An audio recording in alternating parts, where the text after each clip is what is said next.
Assalamualaikum. Saya Nadia Rizky Andena, NPM 245400117, Prodi Ilmu Perpustakaan.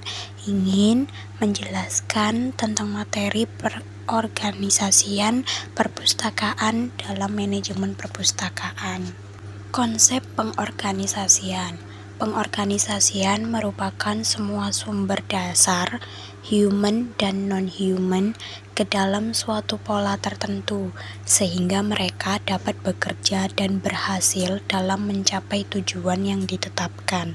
Pengorganisasian mempersatukan orang di dalam pekerjaan satu dan lainnya untuk saling terhubung atau konektivitas.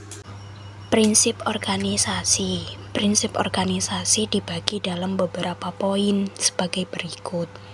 1. Perumusan tujuan. Hal utama yang harus dilakukan karena setiap kegiatan pasti memiliki tujuan. Kedua, pembagian kerja merupakan proses membagi pekerjaan ke dalam pekerjaan yang relatif khusus. Ketiga, pembagian wewenang. Delegasi wewenang yang diperlukan untuk melaksanakan pekerjaan tertentu kepada bawahan. Keempat, kesatuan komando. Perintah yang diterima oleh bawahan diberikan langsung dari atasan. Dan yang terakhir, kelima, koordinasi. Proses pengintegrasian tujuan dan kegiatan pada subdivisi guna mencapai tujuan secara efisien. Memasuki struktur organisasi. Struktur organisasi disebut sebagai susunan unit-unit kerja dalam suatu organisasi. Struktur organisasi menunjukkan adanya pembagian pekerjaan dan menunjukkan bagaimana fungsi atau kegiatan dilakukan secara berbeda-beda. Contoh gambarnya ada di bawah. Nah, di sini itu terlihat posisinya itu ada di direktur utama, kemudian turun ke bawah ke direktur, dan dari direktur itu terpecah membagi ke manajer pemasaran, manajer produksi. Lalu kemudian di bawahnya lagi, yang bagian terbawah itu ada divisi pemasaran, divisi produksi.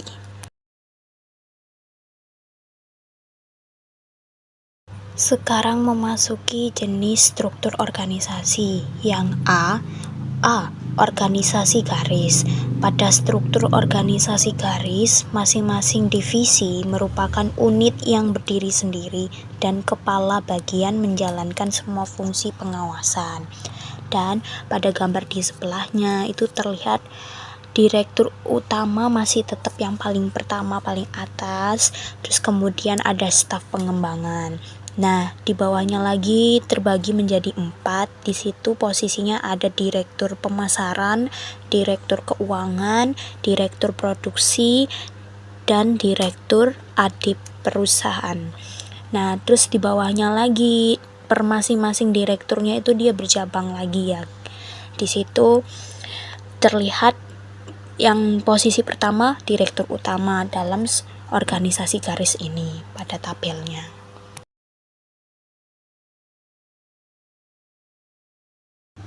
Yang B yaitu organisasi garis dan staf, merupakan kombinasi yang diambil dari keuntungan adanya pengawasan secara langsung dalam suatu perusahaan.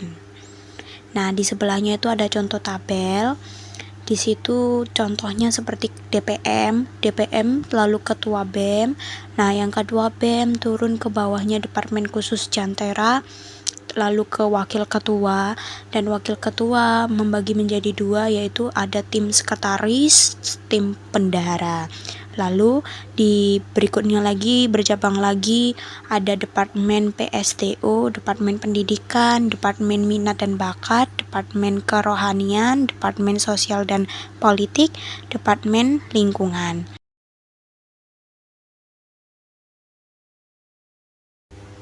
C. Organisasi fungsional. Masing-masing manajer merupakan seorang spesialis dan masing-masing bawahan mempunyai beberapa pimpinan. Seorang manajer mempunyai kekuasaan penuh dalam menjalankan fungsi bagian tersebut.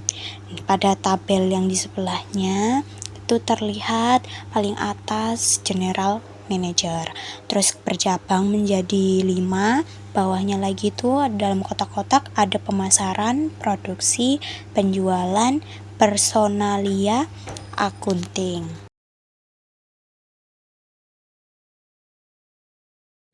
D.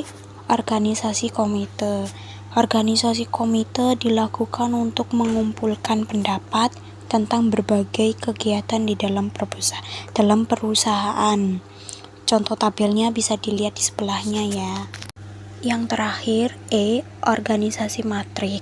Organisasi matrik digunakan berdasarkan struktur organisasi garis dan staf yang sudah ada. Organisasi matriks disebut juga sebagai organisasi manajemen proyek yang bertujuan untuk mengerjakan suatu proyek tertentu. Dan penyusunan struktur organisasinya bisa dilihat di sebelahnya. Itu ada tabel-tabel yang penyusunan struktur organisasinya. Kemudian syarat membantu komite. Ada suasana santai dan bersifat informal. Semua anggota komite ikut bagian dalam membicarakan tugas-tugasnya. Komite mengetahui tentang tugas yang dibebankan kepadanya. Keputusan diambil secara konsensus atau bersama. Terus masing-masing anggota bebas berpendapat, dan yang terakhir ketua komite tidak mempunyai kekuasaan atas yang lainnya.